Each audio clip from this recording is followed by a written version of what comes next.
This episode of Serverless Chats is sponsored by Lamigo. This week, Rebecca and I chat with Gwyn Pena-Siguenza about going from zero to cloud engineer. This is Serverless Chats, episode number 140.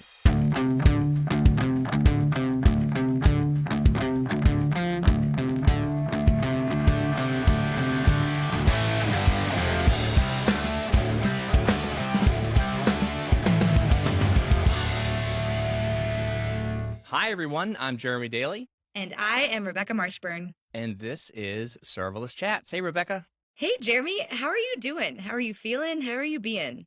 I am feeling much better after having COVID. So it was like 2 weeks ago, something like that. And it was awful. The first week was like just head cold stuff. And then basically after that, it was a headache for a week straight, which was pretty rough. So luckily I am feeling better now.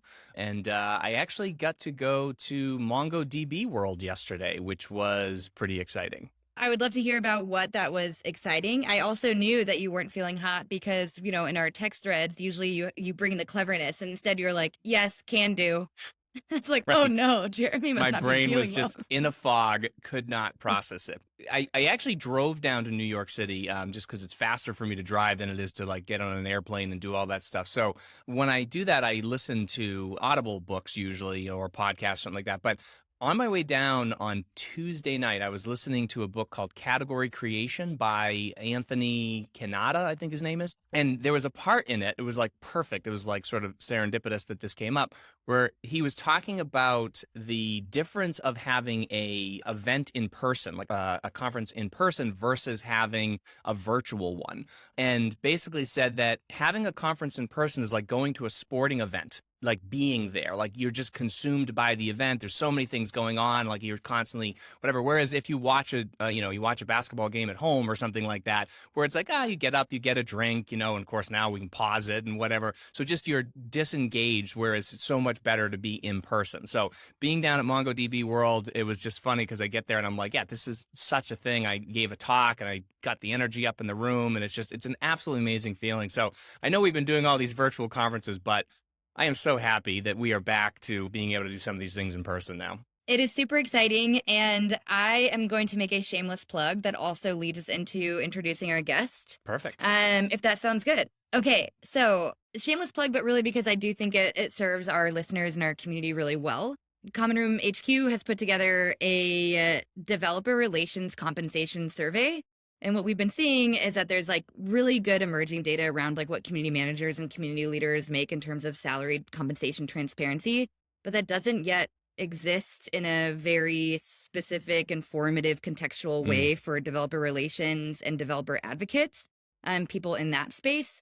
And so we have the survey. You can find it. It's on our @CommonRoomHQ Twitter, and then we'll be posting it on our website as well. And then folks like Mary Thingvall and Sean Wang and Tessa Creasel from Devocate are our collaborators on the survey to make sure it makes the most sense to the developers in the space.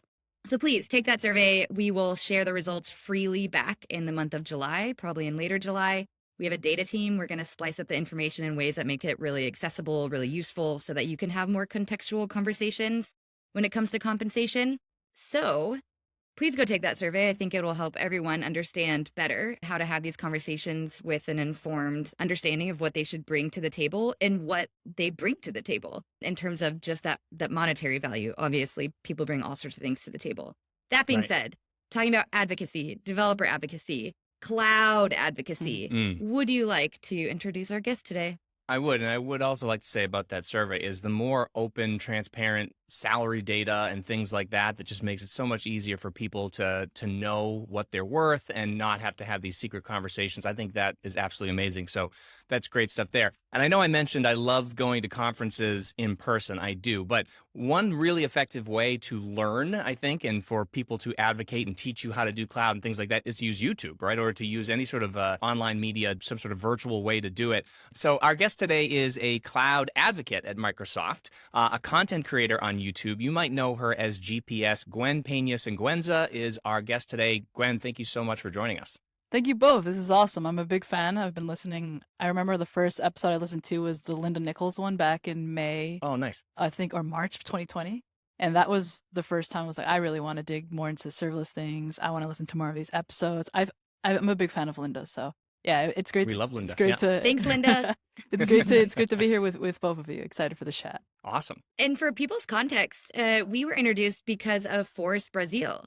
I was like, hey, Forrest, we'd love to have you on the show. He's like, yeah, I've been on there before. Let me tell you about people who are amazing in this space. And your name came up. He was like, you got to talk to Gwyn.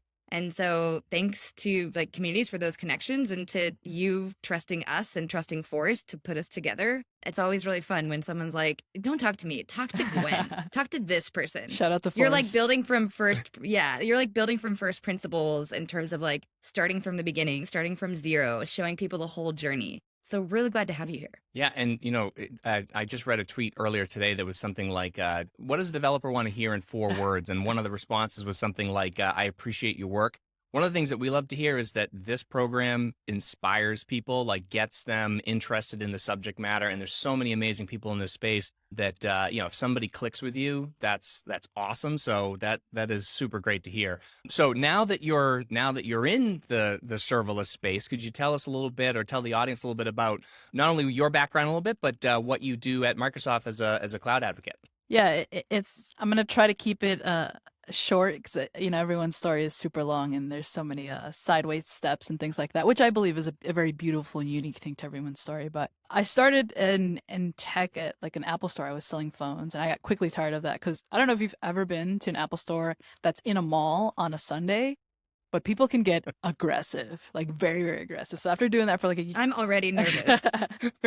after doing that for about a year and a half, I was like, I got to do something else. And I'm a college dropout. I did about 2 semesters of comp sci, and then I was like, I was also very arrogant teenager. I'm like, I'm better than this. I can teach myself all these things on my own. Oh, I don't like this teacher. This teacher doesn't like me. Whatever. So I dropped out, and I was like, I enjoy tech. I know I kind of want to dive into it more, but I didn't really know where that was going to take me. So I landed a help desk role, and I am a big fan of help desk roles because of how entry-level friendly it is for people getting into the space without having like fancy credentials or a degree and whatnot. Did that for about a year and a half, and I was introduced to an infrastructure team there who was working with AWS. And I didn't really get hands-on with anything, but I became cool and friends with them. And at one point, one of them told me, hey, why don't you take a look at this AWS certification? Like, was the developer certification specifically. And I was like, okay. And this was complete foreign to me because I had some like programming knowledge from school, and I had some like database knowledge and things like that, but nothing when it came to like cloud. So I spent about 6 months studying for that certification, which when I tell people now that, they're like, it took you that long to study? And I was like, yeah, it took me that long. But then I recently found my notes that I took, and it's like a 60-page PDF. And I really went in to like just learn all the content for that certification. I got it after a couple of months. I felt like very comfortable with like, okay, I need to go find roles that I can like build on these skills. I landed a sysadmin role, and they were working with moving things to Azure. And in the job description, it was like, there'll be potential for you to work on like things with Azure. I was like, cool, that's all I need to know. Interviewed, went well. And then after like a bunch of like onboarding and things like that, I was quickly sort of thrown into like, hey, we need to do these things in Azure. I'm like, I have no idea, but I'm down to do it. And my manager was very cool. We're still very cool to this day. I think in my career, like one of the biggest like impacts that I've had is I've always had very cool managers that have been very supportive. Obviously, some of that is on me and my performance and the fact that I'm willing to put in the work and stuff like that. But I've just been very lucky with like great people who have supported my career, and quickly got on to like do a bunch of Azure projects. And I remember the first automation like thing that I had to automate. I used Azure Logic Apps and Azure Functions. I didn't have really any like traditional software dev, or when you think of like deploying things on virtual machines or more of like the traditional model, none of that experience. I went straight to serverless. And I didn't even know it was serverless. I didn't even know what I was getting into. I was just like, all right, this sounds like something I could potentially like manage on my own. So let me do that. And then that turned into automating a bunch more complex things, and then in developing these processes that save the company like hours and lots of money and things like that. At one point, the pandemic hit, and we were doing fully remote. I had more time. I'm like, I kind of want to make videos. I've always had an interest in making videos. I just didn't know what was the thing that I wanted to make videos on. So I had become a cloud engineer by then, and I was like, I'll just make tutorials and stuff that I'm doing. And I would share them on Reddit, share them on like Twitter and things like that. And that's where I met Jeff Holland, who's also been on Serverless Chats. he found one of my Azure Functions videos on the Azure subreddit, and he shared it on Twitter. And at this point, I had maybe like 19 followers or something like that. He shares and he's like, "Oh, this is great. Like, I hope you keep doing these." And then that for me was enough to be like, "Oh, I have to absolutely keep doing this." And then I recently told Jeff to this because he's made a career move, and I told him like, "Look, because of people like you, and I hope we get more people like you in this space, like I was encouraged to continue like following this thing that interests me, and which was the support that I wasn't necessarily getting at my role that I was in then or with my team that I was there, but I was getting it from other people online and like with community, things like that." That turned into me being like, "Oh, I want to do more like community work. I still want it to be technical, but I don't want to necessarily be like an engineer every day all the time." And I was like, and I was introduced to what advocacy was then. I was like, "Oh, this is actually a job." And I had a brief 6 months at A Cloud Guru, which is where I met Forrest. Fantastic company. Forrest is such an amazing leader. It's such a creative person when it comes to like this technical content things as well, and also just one of the smartest people I've ever met. And then the role of developer advocate here at Microsoft opened up, and I was like, I feel like I didn't want to leave iCloud Guru because it was great. I feel a little too soon, but I was also like, I've always wanted to work at Microsoft, and it worked out. And I think, long story short, here I am.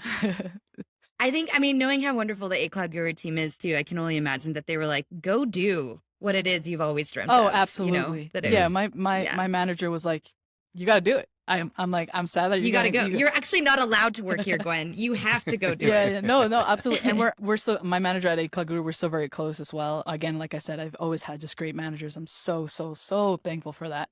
But yeah, my time there was very impactful as well, and I wouldn't be where I'm at here and doing the things that I did without all the stuff that I learned there as well. Well, little do you know, or maybe you do, but your introduction has teed up so many of the questions that we're about to ask you. Perfect. But we're going to start with one. I've been like saving these toward the end, but I like to like go through someone's Twitter and see what they've tweeted about recently or something that's on their mind. And the one that actually stood out to me was one that you posted, and I have like pinned, from December 16th, 2020. But you're like, "What if everyone in tech started out in help desk? ... It got over 1,000 likes. There's 186 comments, like over 400 like retweets.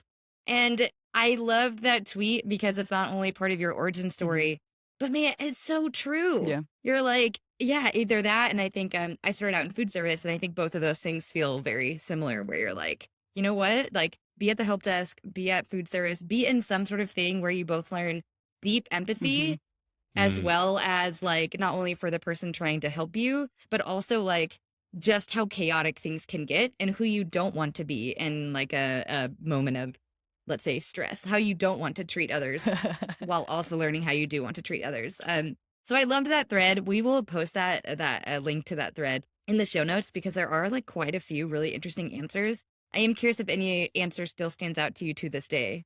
I can't really think of one specific to me. Whenever I think of that thread, and I was just thinking about it yesterday, so it's interesting that what we're talking about now is just the amount of people who are like, "I started in help desk and I'm here. I work at Google. I work at Amazon. I work at Microsoft. I work here. I like do this. I'm like a distinguishing engineer here."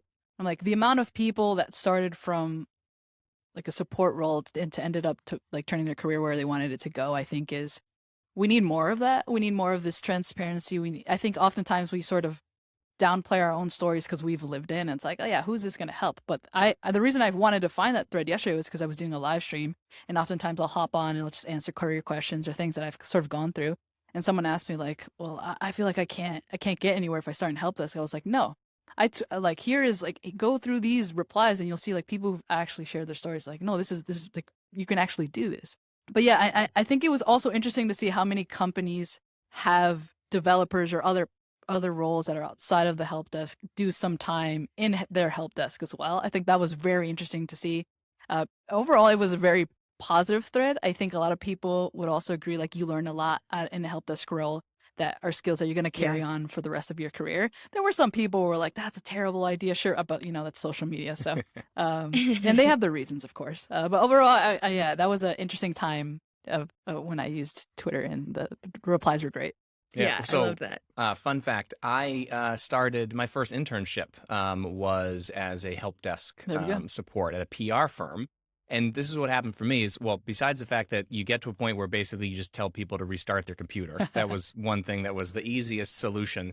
But what was great was I made friends with all the tech and IT people that were there. And then they did a whole sort of re-networking. They brought in new switches and things like that. And I learned how to do networking from all of them, because it was sort of like, well, I have the phone clipped to my, to my belt, and then I could go and watch them do this other stuff. So there was just a huge learning opportunity there at that particular organization that I was at. But it was a good sized company. There's 200 some odd people there.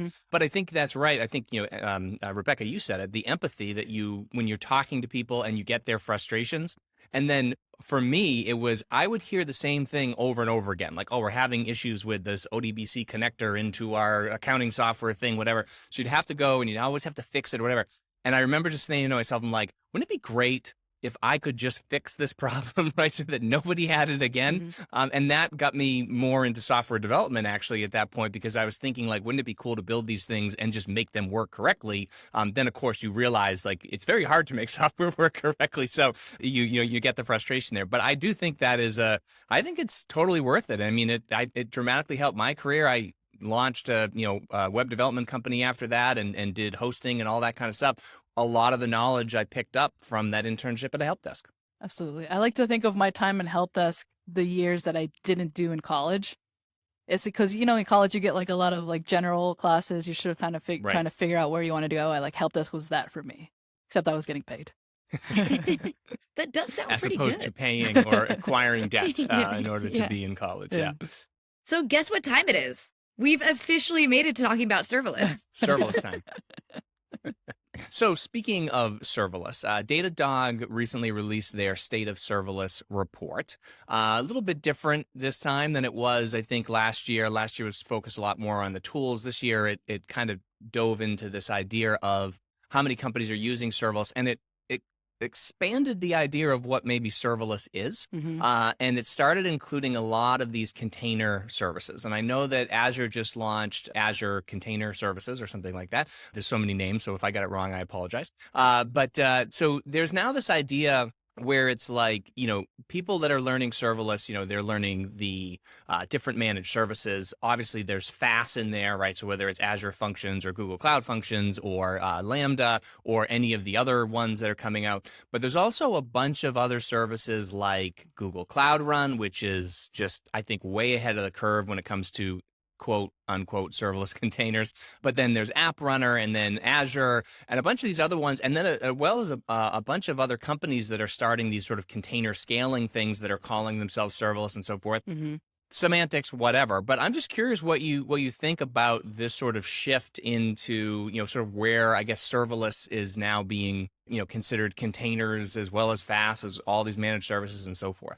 I think it's first interesting. I feel like serverless used to get so much hate, and now everyone wants to slap serverless onto their names, right? It's like, oh, we got to.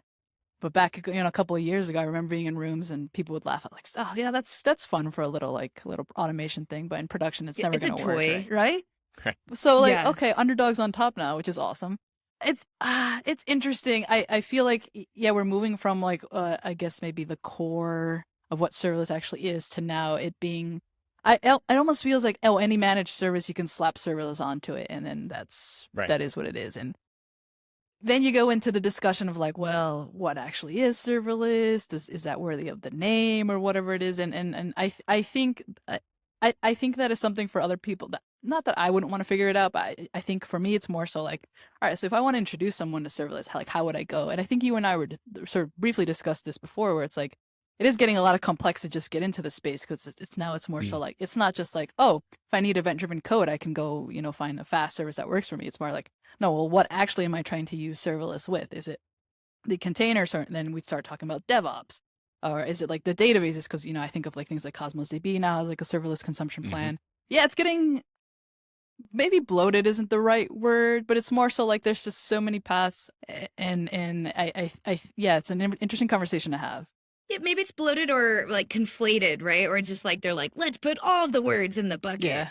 And so you had touched on this a little bit, but to broaden it out for listeners, that idea of like flexibility. But when you add flexibility or you add like serverless as an addendum to any other managed service, that's also added complexity versus simplicity, right? Where maybe the beginning of serverless was like reduce all parts of cognitive load except for writing the code. Like you write the code, the rest of the cognitive load is somewhere else. Obviously, we have, I think, moved much more toward here's a bunch of flexibility, which is added complexity. Maybe you call it flexibility, maybe you just call it stuff. But where do you see the state of serverless today, and how are we looking, or should we look for the future? Do you feel specifically as you're building with these new services that you're like, this actually doesn't feel like inherently right, or like I actually want this to be simpler. I don't want all these knobs. And when you see other builders get started with serverless, do you see a future where they should or shouldn't be like trying to like get too deep in, where they're getting like stuck in the details, where like the goal of serverless is like the simplicity?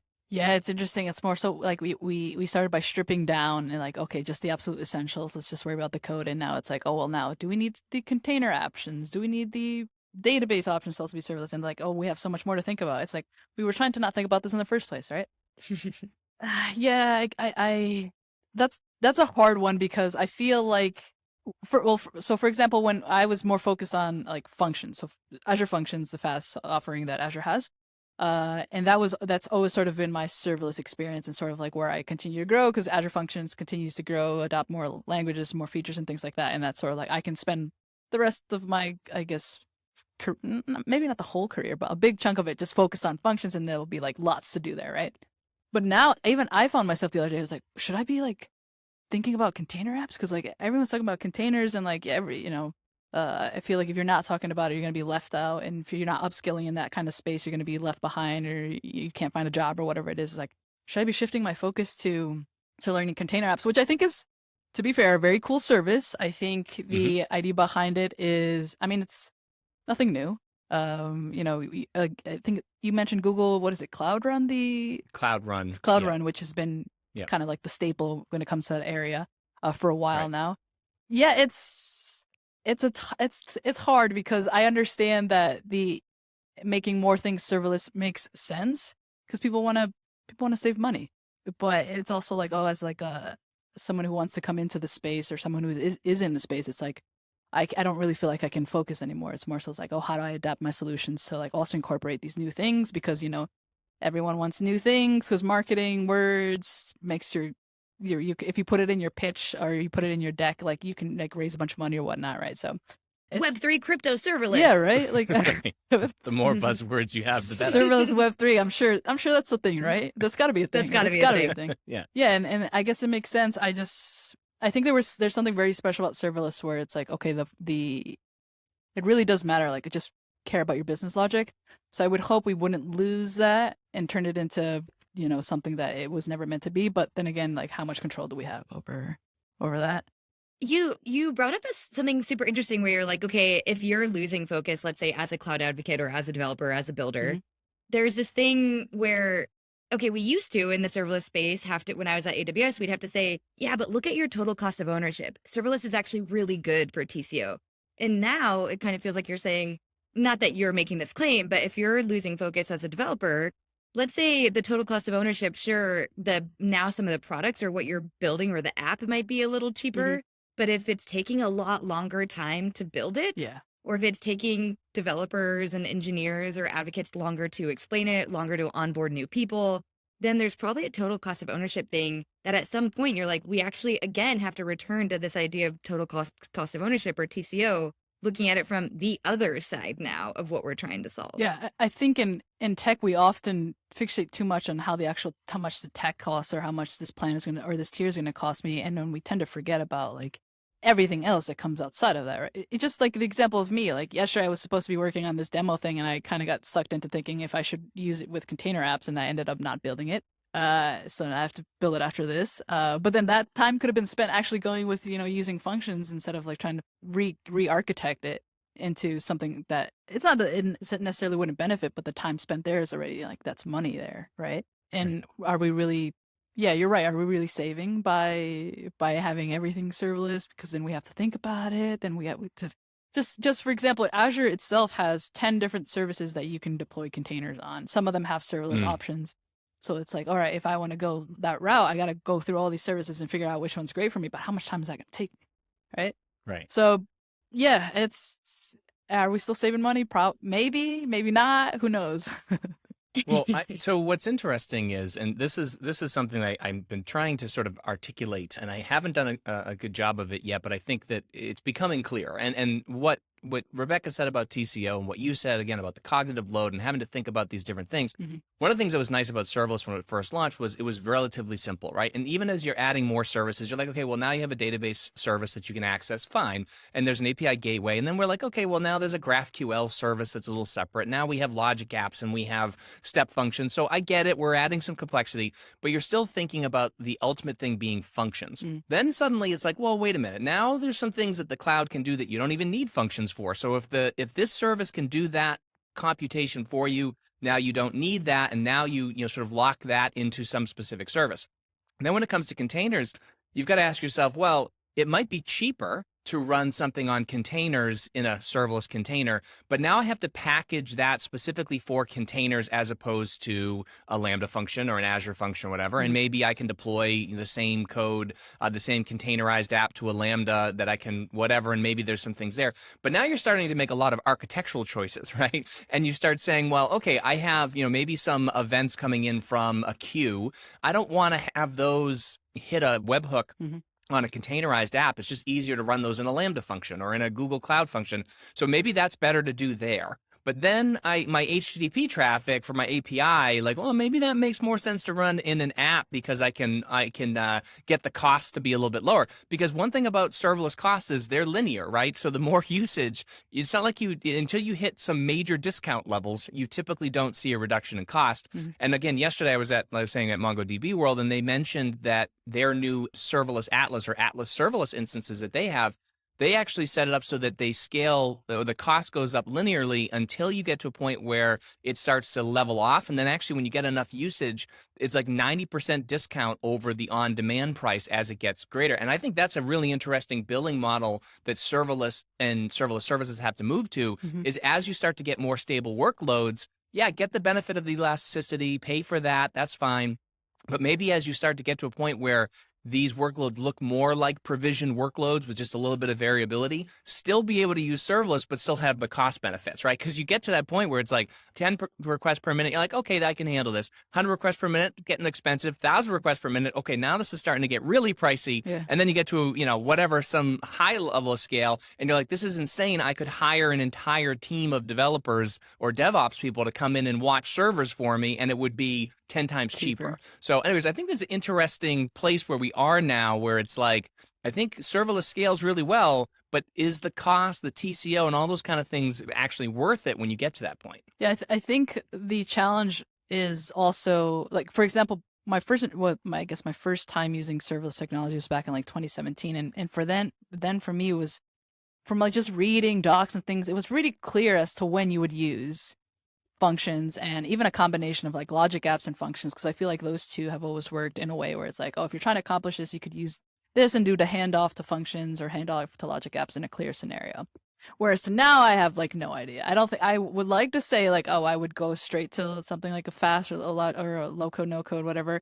But like you mentioned, like, oh, you got to consider now you can have serverless containers or like the database and all these kinds of things. So I have a not a fear, that might be a strong word, but like serverless is trying to adapt for everything. Like this model that you mentioned is interesting. It's like, okay, I can see like people who have like more traditional workloads would see like the benefit of having something like this, like you mentioned Atlas offers. I was like, okay, I can see that. But it's like, are we trying to, serverless became a thing because there were like very specific use cases where your use case will shine when you use serverless. And now I feel like that area is just so gray or becoming very gray, where it's like, oh, there's not a clear, like, yes, serverless, it's an easy sell. Now it's like, it's a little tougher now. Right. I'm like laughing a little bit because we love serverless on the show, obviously Serverless Chats, and our guests, we imagine, also really enjoy serverless, and that's why they would have chosen to be guests.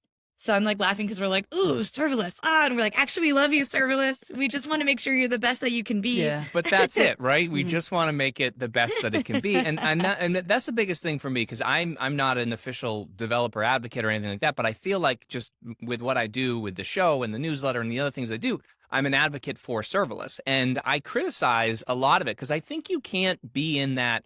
You can't look at a technology and say, this is a silver bullet. This is going to solve all your problems, right? And, with the current product that I'm working on, like, we found a lot of a lot of rough edges that we ran into with how, the traditional ways that you're supposed to use serverless, right? And serverless containers is one of those things that for us came up as like, this is a huge cost savings, and it's not as hard to manage.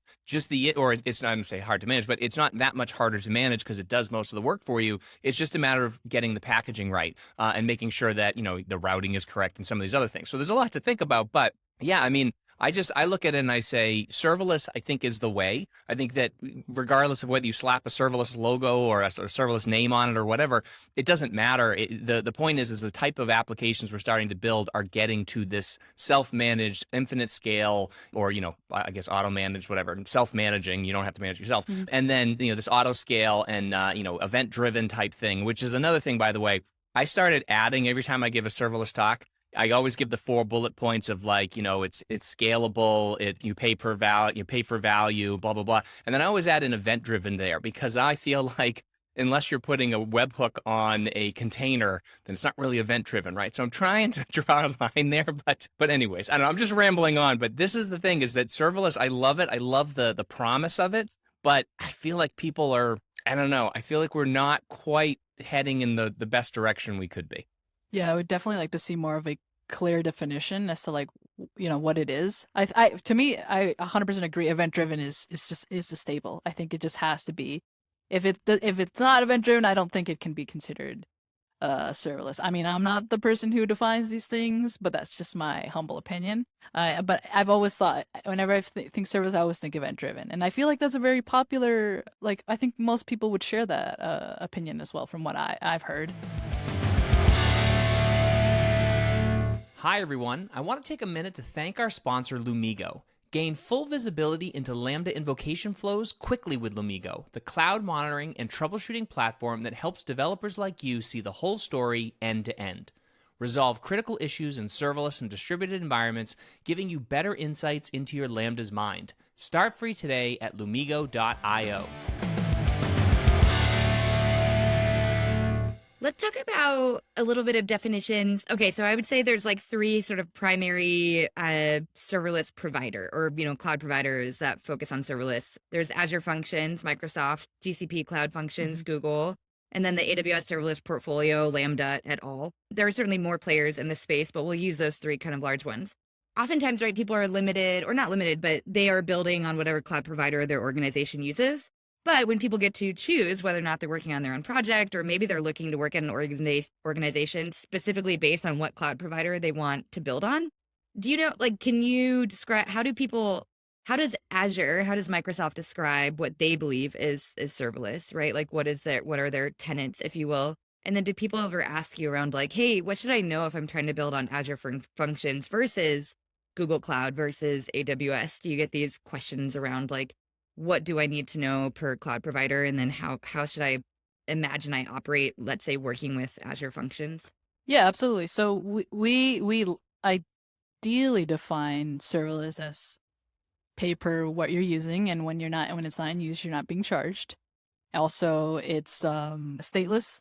So your code, yeah, it's code. At the end of the day, it's code, right? Runs in a stateless container, and I'm not talking about like serverless containers. Is more so the infrastructure that your code is running in stateless, and all, like scalable, like you mentioned already. And I think to answer your following question, there is like what is sort of like a heads up when people want to work with Azure serverless. It's more so, yes, I work at Microsoft, but I know Azure has its great pros and things, but I'm also very like honest and transparent. I think that's a very big part of advocacy. I would say like the tooling and like what you're trying to use to build your application and such. When it comes to language is one thing to consider. I know when it comes to like Python, like Lambda has just overall like some of the best support out there. Also does GCP.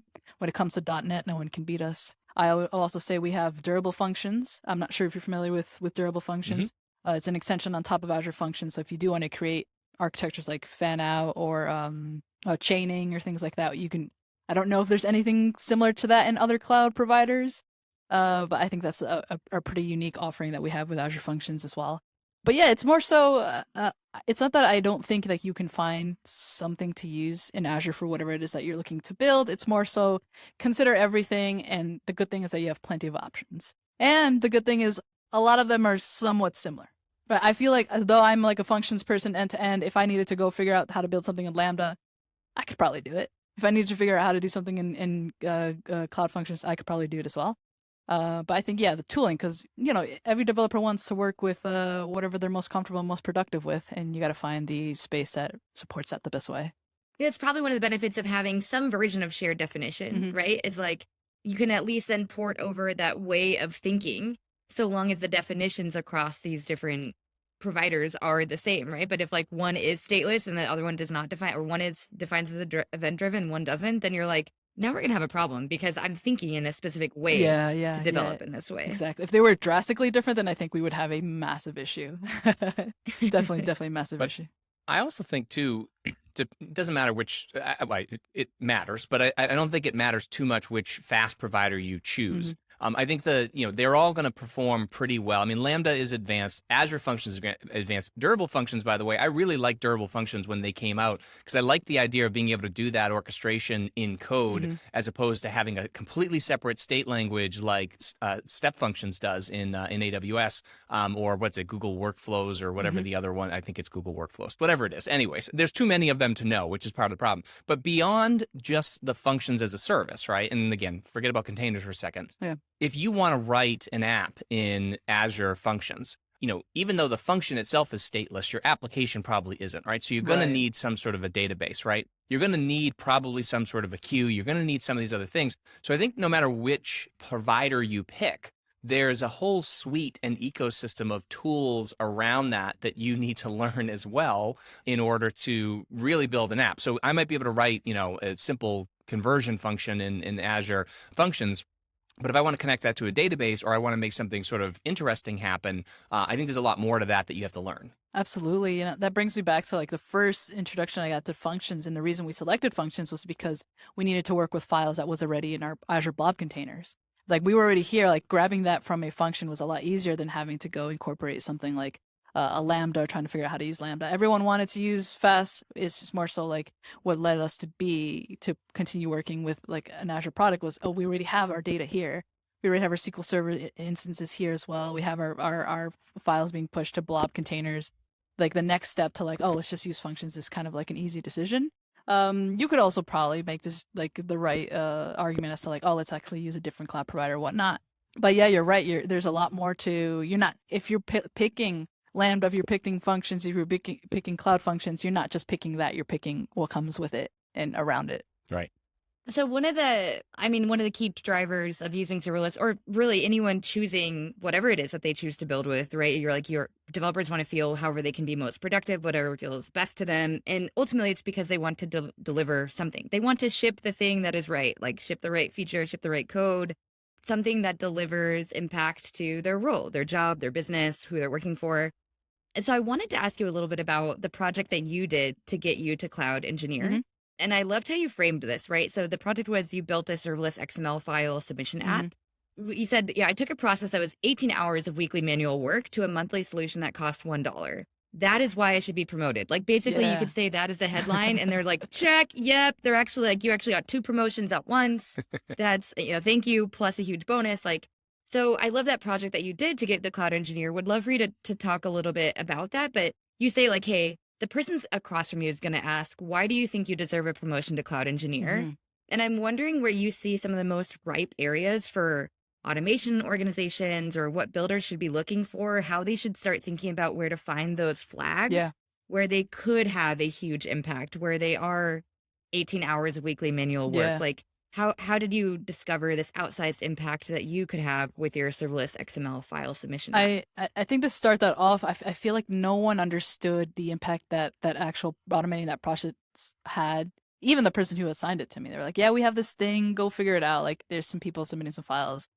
And I was like, all right, it sounds, I don't know, straightforward. That's what I thought, right? I was a sysadmin then earlier on in my cloud journey. And I felt like throughout that project, I had every stage, like, I was architecting, I was administrating, I was developing, I was doing the DevOps, all this kind of stuff. And I was also the person having the conversations with the people who were actually doing the process that needed to be automated. I think internal tooling, internal processes is a massive, massive area for anyone who's looking to get their like build their experience or sort of try to get on projects or volunteer for projects, or maybe if you have, I don't know, like you get the opportunity to work on something else, I think first look at things that you can automate or work on internally, because it's not that there's less pressure, but it's not, with it not being public facing, maybe there's a little less pressure on you to be like, okay, if I mess up, there's not like this massive like money loss. I mean, still internal tooling, that still will translate to money to some along, but it's not like a direct impact. So that definitely was a big help for me to be like, okay, I have a little bit more time to work on this, to figure this out and own the solution end to end. It started off with me just kind of sitting with the team, like understanding what they were doing. And I think that is a big part of like fully like you understanding like, oh, is serverless a good fit or not a good fit? Is like sit down, have the conversations. I watched them do the process multiple times. I took notes. I was like, okay, I think we can use blob storage for this. I think we can use Azure functions with a blob trigger here. And then I'm going to need to send it somewhere else because we need to archive it. Oh, we also need the results to be put in like a table. Like, okay, I think I could do this, use this output binding here. And just before even building absolutely anything, playing around absolutely, I sat down and I fully understood the issue. And then I worked with them. And then what was cool is with that, with I guess the process, I also got to work with other teams too, because there was other changes that needed to happen in other systems for this, in order for this to work, and for this little automation to sit perfectly where it needed to sit. And that also got me closer to like our senior engineers, our data engineers, our senior software devs, and things like that.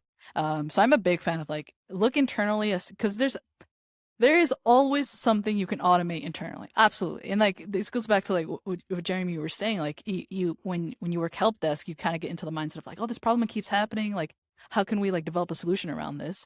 And like if you have that mindset of like, oh, like I need to be on the lookout for okay, is there something that someone's doing that they could be spending their time better? And this was like a clear example. Like they were spending 2 to 3 hours every single day, 6 days a week, even on Saturday, which, work-life balance, I don't know, that's probably another issue. That's probably another issue that they needed to figure out, right? I was like, okay, that's just seems like just a waste of their time. Like they're incredibly capable analysts. Like they should be doing like what they're supposed to be doing.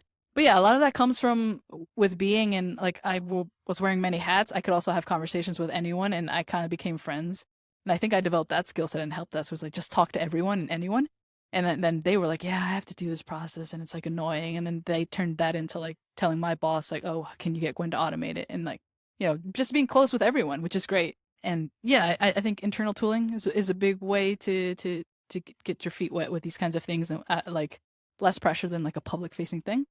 But again, Serverless is capable of production level things. Netflix uses it, Legos, Coca-Cola, Nordstrom, all these places. So it fits in many areas, which is great.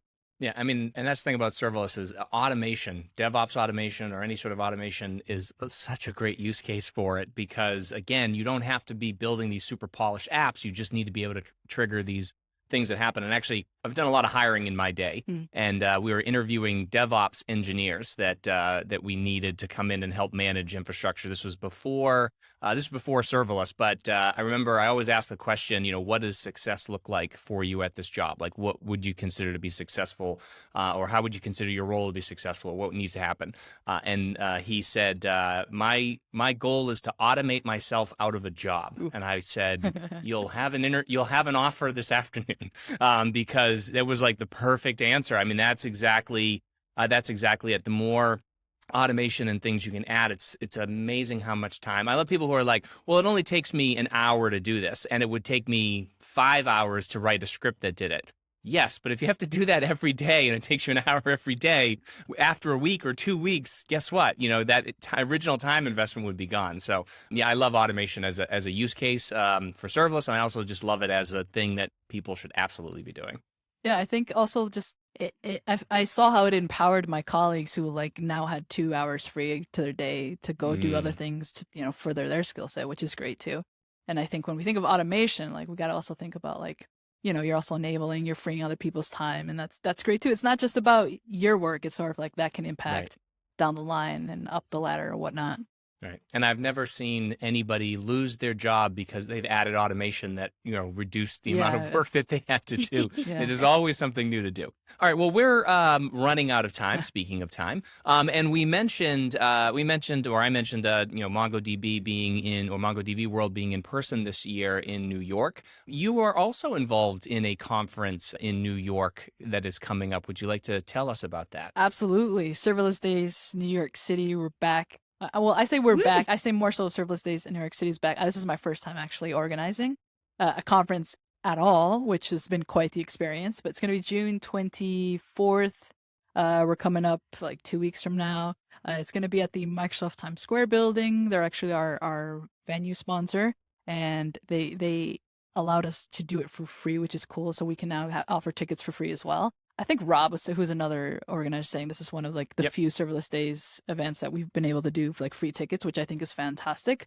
Yeah, we're going to be there, and Times Square isn't like the happiest place to be in New York, but it's very accessible. It's, as a New Yorker, I live here in New York, and I know how annoying it is to be at Times Square, but it's accessible for people coming out of the city and the state, and I think that's great. We got a great lineup that we just, I think we announced it 2 days ago or so. Very excited for that. We got people from all over the world coming in. We got a super special keynote speaker as well, I've heard. I heard about that. I'm excited. Yeah, very, very. Wait, I haven't heard. Am I supposed to know? Oh, it says on the website mystery speaker, but by the time this airs, I think it will be announced. I am giving the keynote, so I am doing a talk on the past, present, and future of serverless, and I will be talking about serverless containers. Oh, that's awesome! I'm looking my forward to goodness. that. That's gonna be a great one. Yeah, I'm just excited. Why did I not know this? I feel duped. What a reveal! Yeah, well, maybe you just announced it, but that's cool. I'm excited. I going back at the beginning, I remember you saying like the difference between in-person events and or online events, and I remember the first in-person tech event I attended was an AWS summit at the Javits Center. And that was like, I don't know, maybe 4 years ago. And because I had come to New York for that, and that was the moment I was like, I want to live in New York. And I would have not had that sort of thought if I didn't attend that conference. And I was like, I had spent like 2 days in New York because of that, hung out with friends, sort of was around the culture. And I was like, I really want to live here. And like, now I do, which is awesome. But that wouldn't have happened if I never attended that event. Awesome. And the Javits Center, that's where I was yesterday, and I had no idea, but they have a working farm on the roof of the Javits Center. Yeah. It's amazing. It's so cool. Very cool. Well, anyways, I am looking forward to Serverless Days New York. I hope people will join us there. I'm assuming it'll be recorded and so forth. So for the people that can't make it, hopefully they'll be able to watch it later. But it should be super exciting. And again, thank you for organizing this. If anybody has ever tried to organize a conference, or if you have any complaints about organizing a or how a conference is organized, go try organizing one yourself, and then come back and tell me your complaints, because it is very hard. So thank you so much for organizing. It's like the help desk for events. It is. You're like, listen, right? listen. We're back full circle. Exactly. So anyways, thank you so much for organizing that, you and Rob Sutter, and I think Richard Boyd is part of that as well, right? So just awesome group of people. It should be an amazing event. And Microsoft, when we did Serverless Days Boston, Microsoft sponsored our space as well. So we were able to do that without any cost of the space. So we were able to do a lot more other things with that. So that's super awesome of Microsoft. But anyways, so if people do want to find out more about you or watch the videos on your YouTube channel, you've got so much stuff going on, how do they do that? Yeah, probably the easiest way, or the place I'm more active or most active, is like my Twitter. If you ever, like, my DMs are open if you have any questions, anything want to chat, cloud, career, help desk, serverless, anything. I'm made by GPS on Twitter. Actually made by GPS everywhere. I got lucky where I was like, my username is available everywhere. So like Instagram, LinkedIn, YouTube, Twitch. If you go to aka.ms/madebyGPS, all my links are there. And that's probably like the easiest. I make new YouTube videos about literally anything cloud related almost every week. And I host a lot of like workshops with like advocacy stuff, events. I'm always playing around with something new in Azure. So yeah, connect with me. We'll chat. It's a trove. It really is a library. You have like things about certifications, things about getting started, and like what the gotchas are, how like beginners, intermediate. It's really cool. Highly recommended. Thank you 6 out of 5 stars. Thank you so much. I appreciate that. All right. Well, we'll get all that stuff in the show notes. Thanks again, Gwyn. Thank you all. that's this week's Serverless Chat. Rebecca and I want to give a huge thank you to Gwyn Pena-Siguenza for being our guest this week, and to our sponsor, Lamigo. If you want to check out the show notes and the full transcript of this episode, you can find them at serverlesschats.com/140. For more Serverless Chat, subscribe, sign up to be an insider, check us out on YouTube, and follow us on Twitter, Facebook, and Instagram. You can connect with Rebecca on Twitter at Becca Odelay and me at Jeremy_Daily. And if you want to keep up to date on everything serverless, make sure you subscribe to the Off by None newsletter at offbynone.io. Thank you so much for joining us, and we look forward to chatting with all of you again next week.